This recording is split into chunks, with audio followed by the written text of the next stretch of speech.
Hello everyone, good morning. So today we will be looking at the exam 1 solution. So again, I will give you a high-level description so that some details may be missing, and then I believe you will have sufficient idea of how each questions can be solved. So let's start. Question 1 asks us this setting. So we have a pen balance, and there are n pairs of measuring weights. We assume that each pair has, so they are consisting of two weights and they are of the same weights. So we want to ask how many different kind of objects so that we can measure their weights. So this is a similar problem as we have studied before in the first class. So we find out that if we just have one pair of weights, then there are three ways that we can use this pair. So we can use none of them, we can use exactly one of them, and we can use two of them, both of them. And then if we have two pairs, then there are 9 ways. And if there are k pairs in general, then we can have at most 3 to the power of k ways. So a follow-up question here is, if we want to measure integral weights of 1 up to 100, so we want to have objects of weights possibly ranging from 1, 2, 3 up to 100, and we want to weigh them. So how many pairs of these measuring weights do we need? So we find that at least 5 pairs must be used, because if we just have 4 pairs, then we can only measure up to at most 3 to the power 4, yeah. If we have just 4 pairs, then we can measure up to at most 81 different settings. But then we find that if we want to measure things from 1 to 100, we need at least 5 pairs. And it turns out that 5 pairs are sufficient. So we can design the weights greedily like this. So first of all, we need to measure weight 1. So in that case, we need to have something like a 1, 1. Now, if we have 1, 1, then we can measure anything from 0, 1 up to 2. So in that case, we are missing 3. So let's set the next pair to be 3, 3. So with this 3, 3, we can measure things from 0, 1, 2, 3 up to 8. It is because we have now 2 here, 0, 1, 2 here from these two ones.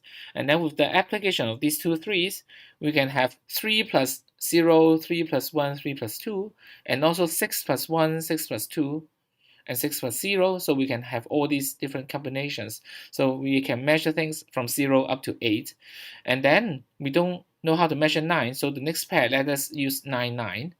And then we can use this so that we can measure things up to 26.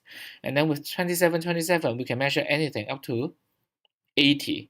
And finally, let's have 81, 81. So in that case, we can measure things up to, I don't know, maybe it's going to be 242. Okay, so this is one possible solution. So we can have different kinds of solution. For instance, I can simply replace this 81 by 10, 10.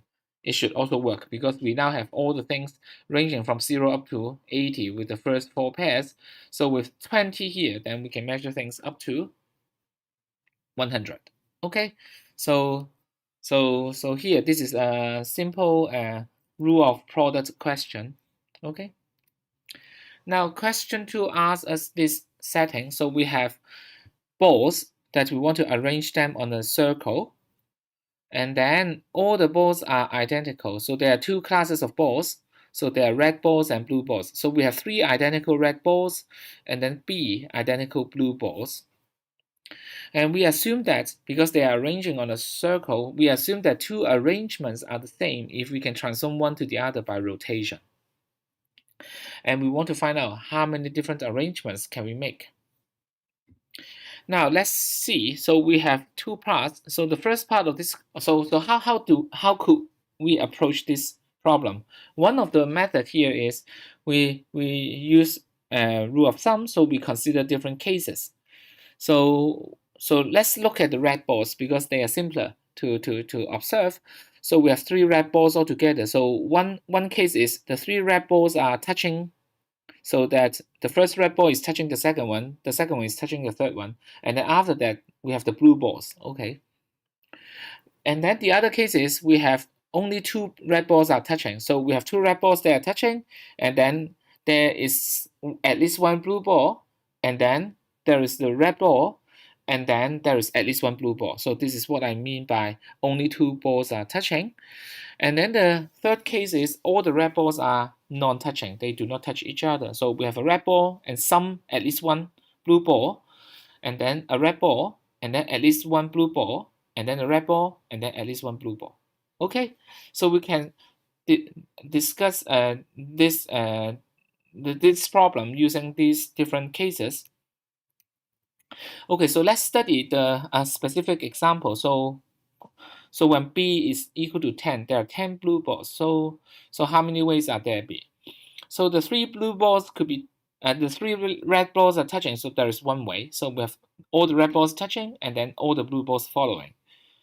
And then if there are 2 red balls touching, then how many ways are there? So in that case, there are going to be 9 ways. We can have 2 red and then followed by exactly 1 blue, and then 1 red and then 9 blue. So it is like 2 red followed by 1. So there is 1 way. And then 2 red followed by 2 blue balls. This is another way. And then 2 red balls followed by 3 blue balls. There's another way, and so on and so forth, up to 2 red balls followed by 9 blue balls. Okay, so we consider only rotation. So flipping is not counted as the same. So 2 red ball followed by 1 blue ball is not the same case as 2 red ball followed by 9 blue balls. Is that okay? So this is the case. And then the remaining case will be all the red balls are not touching each other. So how many ways are there? So it could be, so let's say we have a red ball, then we have 1, 1, 8. This is 1 red ball in between the first 2, and then 1 between the next 2, and then 8 between the last one and the first one. So 1, 1, 8, 2, 2, 6, 3, 3, 4, 4, 4, 2, 1, 2, 7, 1, 3, 6. So we list them all out. So there are 12 ways. So notice that we will have 1, 2, 7 and 1, 7, 2 here. But we have only 1, 1, 8 counted, but we do not have 1, 8, 1. Because 1, 8, 1 and 1, 1, 8, they are considered to be the same. Because after rotation of 1, 8, 1, we will get 1, 1, 8. But on the other hand, this 1, 2, 7 and 1, 7, 2, they are counted differently because after rotation of 1, 2, 7, we will never get 1, 7, 2.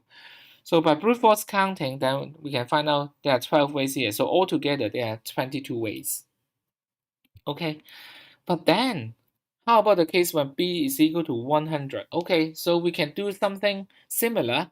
So 3 red balls are touching, there's 1 way, only 2 red balls are touching, there are 99 ways, and then all red balls are non-touching. We can separate the cases, the discussion, by something like this.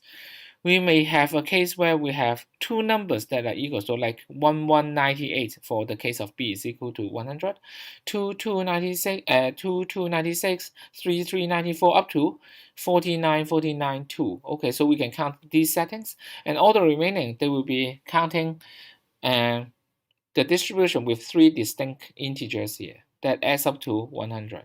So we can count this like this. So this is 1 way, but can we have a better approach or a simpler approach? Yes, indeed, we can do so by this. Okay, so what we can do here is let us mark one of the red balls. So let's call it X as a special red ball. Okay, so there's a marking on this particular red ball. Now, because the rotation doesn't matter. Okay, so in that case, we can represent, or we can describe each arrangement by listing the balls in a certain direction, let's say clockwise, starting from this special ball X. Then so this X, this special ball is always going to be the first one. Okay, this is going to be the starting point. And then after that, we are going to list the blue balls, there are B of them, and the 2 remaining red balls. So any arrangement of them will be a different arrangement because X is a special ball that starts. Okay, so how many different arrangements are there? So there are going to be B plus 2 choose B. because this x is always at the beginning position, so it doesn't participate in the arrangement problem. So there are b plus 2 things to arrange. B of them are blue balls, 2 of them are red balls, so b plus 2 choose B. Now, when we unmark this x, so x originally as special, so we unmark this x, then we will see that each arrangement will repeat exactly 3 times. So for instance, we will have an arrangement of 0 blue ball, 1 red ball, 0 blue ball, and then 1 red ball, and then 100 blue ball. So this is one case. Let's call it 0, 0, 100. And then it will correspond to another case like 0, 100, 0, and also another case 100, 0, 0. Or as another example, let's say we will have beginning with 1, 2, 97, something like this. Then we will have an arrangement of 97, 1, 2, and also 2, 97, 1. Now notice that there are only 3 of them rather than 6. So 1,297 is not the same as 2,197. Okay, so because one cannot be made into another by rotation. But on the other hand, 1,297 can be made into 97, 1, 2 because after rotation they are considered to be the same. And by this observation, because each arrangement appears exactly 3 times, so after unmarking, then we should gather the same form of arrangements together as one case. So the total number of ways can be expressed as C of B plus 2 choose B, this number divided by 3. Now in general, this method works for any b that is not divisible by 3. So let's look at this case. So we have studied b is equal to 10 before. So when b is equal to 10, using this formula, we will have 12 choose 10, which is 66, divided by 3, and it's equal to 22, the same number as we have studied before. But then this method doesn't work when b is divisible by 3. Because let's say when b is divisible by 3, what will happen? We will have, let's say b is 3. Then this is going to be 5 choose 3 divided by 3. So what is 5 choose 3? 5 choose 3 is equal to 20. And you will find that 20 divided by 3 is not a proper number. It's not an integer. So it can't be a correct answer. Okay, so what is the problem? Okay, did I make a mistake? 5, so no, I make a mistake. So 5 choose 3 is not 20, it's 10 only. But again, 10 is not divisible by 3. 10 choose 3 is not a proper integer. So there is something wrong. So what's wrong? So the reason here is that when b is divisible by 3, then we will find that exactly one of these arrangements will not appear 3 times after the unmarking. So this is the case. If we have b over 3, b over 3, b over 3, this arrangement appears only once, because after rotation, we have already seen it before. So because of this particular arrangement, all the others are okay, but this particular arrangement does not appear 3 times. So what should we do? We want to count the number of distinct arrangements, right? So this does not appear 3 times, so let's add 2. So make this one to appear 3 times. So what we need to do here is let's add 2 to make it appearing 3 times, and then divide the whole thing by 3. So this will be the case when b is divisible by 3. So we have this formula, b plus 2 choose b, but then it's not the end. We need to add 2, and then finally divide it by 3. And in general, the two formula can be combined nicely into this one. So we can always check for b plus 2 choose b, and then divide it by 3. Now if it is an integer, then done. This will be the case when b is not divisible by 3. But if it is not an integer, which is going to happen when b is divisible by 3, then we take the ceiling of it. We take the next integer that is larger than this value. So in that case, then this will give us the same result as here. So we can actually combine the two formula nicely into this one. Okay, so this is question number 2. And then this is intended to be the hardest problem. Okay, so if you can get something close to what we have here, yeah, that's something really, I'm really happy for you. Okay, so you have, yeah, a very clear mind during the exam. Let's look at question number 3. So question number 3 is, we have this expression, x plus 1 divided by x minus 2 multiplied by 1 plus 5x. So we want to find out what is the coefficient of x to the power n here. So this is the same type of problem as in homework 2 question number 3. So we can solve this easily by using, at least we can solve this easily by using the partial fraction. So we have a partial fraction, and then express this into something like a divided by x minus 2 plus b divided by 1 plus 5x, and then we can find out what is the coefficient of x to the power n directly using combinatorial terms. So I'm not going to talk about this here, so you can work it out by yourself easily. Okay, the next question is intended to be the next hardest question. So it's not as hard as question number 2, but it is rather testing. It's rather here for testing your familiarity of the EGF thing. Okay, so in this example, we are throwing R distinct balls into 3 boxes, box 1 and box 2 and box 3. We have some restrictions. So, excuse me. So ordering of the boxes in, excuse me. So ordering of balls in box 1 doesn't matter. So we don't care the ordering of balls in box 1. But then ordering of balls in the other boxes, it does matter. So we need to be careful. Okay, so ordering is based on the, so when we throw the balls into that one, so it's going to be a linear order. And then we have order, another restriction, box 1 and box 2, they are both non-empty, so they must contain at least 1 ball. And we use AR to denote the number of ways to distribute our balls under the above restrictions. Okay, and so we want to count it. So here, the first part asks us to give an EGF for the sequence of A0, A1, A2. Okay, so how do we solve this problem? So each of the configuration can be thought of as a character string of length R, because we have R distinct balls. So I can use the first character to represent where is the location of the first ball, the second character to represent where is the location of the second ball, and so on and so forth.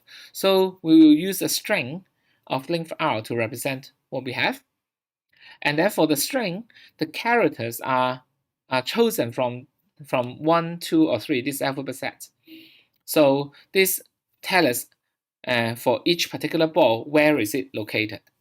Okay, now this handles the balls and boxes, I mean the representation, but we didn't have restrictions mentioned here. So how is the restriction represented? So here we require that we will need to see at least 1, 1. Yeah, at least 1, 1, and also at least 1, 2. Is that okay? So at least 1, 1 and at least 1, 2. Okay, so we must have some character 1 here, we must have some character 2 here, and also the ordering among positions with character 2 matters. Okay, so although we may have character 2, let's say appearing in position 5, position 10, although these are 2 2s, okay, but then we need to tell us that which one of the 2 is more important than which one, something like this. So there is some ordering among the positions of the same character. And also ordering among positions with character 3 also matters. And now, with this in mind, then we can transform this problem into an arrangement problem and solve it by using the EGF. So we want to focus on the EGF of the sequence. So because this sequence is formed by mixing the characters 1, characters 2, character 3 together. So what we want to do here is we want to have the EGF for character 1, EGF for character 2, and EGF for character 3. We'll find out each one of them and multiply them together. This will be the EGF for the whole system. Now for character 1, ordering does not matter, and then it must have at least 1. So it must have at least one of them non-empty. So the corresponding EGF will be e to the power x and then minus 1, right? Yeah, if there is no restriction, if it is no, so if we can allow empty case, it is e to the power x. But if we do not allow empty, it is e to the power x minus 1. Okay, now for character 2, so we must have at least one character 2, and then ordering matters. So the corresponding EGF will be x plus x squared plus x3 and so on and so forth. And similarly, for EGF of character 3, this time ordering matters, but then we can allow empty boxes. So we can have any number of character 3. So the EGF will be 1 plus x squared and so on and so forth. So the desired EGF will be the product of them. So the first one here will be e to the power x minus 1. The second one will be x divided by 1 minus x. And the third one will be x divided by, the third one will be 1 divided by 1 minus x. So after we multiply them together, it is this one. Now with the help of the EGF, then this desired EGF, we can compute the value of A6. A6 is simply 6 factorial. There is some typo here, sorry. 6 factorial multiplied with the coefficient of x to the power 6 in EGF. So it is 6 factorial multiplied with what? So here, let me see. So here, let me see if I can also show my mouse here. Okay, 6 factorial multiplied with what? So first of all, let's look at EX minus 1. Maybe I'm making, let's see. So we have EX minus 1, am I correct? So EX minus 1 means that this one will not have any constant term. So the first term here must start with x. So it is going to be x plus x square over 2 factorial plus x cubed over 3 factorial and so on and so forth. So in that case, in order to get A6, then what we need to do, there is something wrong here. So there should not be that many number of terms. So the first term that we see here will be x squared. So if I multiply these two together, it will be x squared plus x cubed divided by 2 factorial plus x4 divided by 3 factorial and so on and so forth. And in order to get the coefficient of x to the power 6, though, because we start with x squared, so x squared should be combined with x to the power 4 here in the whole thing. So how can 1 over 1 minus square give us an x4? So the number of ways to get this is going to be c of minus 2 choose 4. There are these many number of ways. Is that okay? So it should be this term. And then we will have, so we can get each one of the terms together, okay, easily. So there's some typo here. I will update it after this summary. So I think there are only 4 terms here, maybe. Let's see it later. Okay, so how do we find out, let's say, what is minus 2 choose 4? So minus 2 choose 4 is easy. So we start from minus 2, and then one smaller, which is minus 3, and then one smaller, minus 4, and then minus 5. Multiply them together and divide it by 4 factorial, something like this. So this, we can find each of these terms easily. But then if you list the solution like this, then I think it is really acceptable, so you understand what is going on. Okay, question 5 is to show the number of ways to partition n into at least 3 parts. At least 3 parts. So must be, sorry, it should be at most 3 parts. Maybe I'm making sorry. At least 3 parts. Let me see. Okay, right, that's true. So the number of ways to partition n into at least 3 parts must be equal to the number of ways to partition n such that the largest part is at least 3. So how do we show this? It's easy. Just draw a diagram, and then we can use Ferris diagram to see that. If we put things horizontally like this, so that there are at least 3 parts, then the vertical row, the first row must be having length at least 3. So the largest part will be at least 3. So that's simple. So we can solve it by like a one-line proof. by various diagram. Okay, but it would be better if you can give us an example how you see the correspondence between the partition in the first case and the partition in the second case. Okay. And finally, this is question number 6. So question number 6 gives us a certain function of x, which is 1 over 2 factorial plus 2x over 3 factorial, and so on and so forth. And we want to show that f1 is equal to 1. Now you can use the calculator to show this, but this is not a show. Okay, you can try to put x to be 1, so that after several terms, you will get 0.999 already. Okay, but in order to show that f1 is equal to 1, a better way or the suggested way is you find out what fx is. So here it is not in a closed form, so it is like a series, an infinite sum. So how do we do so? So we've noticed that, so this function looks very, very alike of e to the power x. So if you can find out the connections between them, then it's nice. So there are several ways to get the connection. So the way that I see is like this. So you can start by having ex and then take away the constant term, and after that divided by x. And then we will get an expression very similar to this one, such that if we do differentiation of this one, then we will get fx. So this is my understanding. So, but this is not the only way to get the relationship between fx with ex. So one other method is, for instance, you can multiply x squared to fx, so that you will now have x squared over 2 factorial, x cubed here, 2x cubed over 3 factorial, and so on and so forth. So it is already close to e to the power x.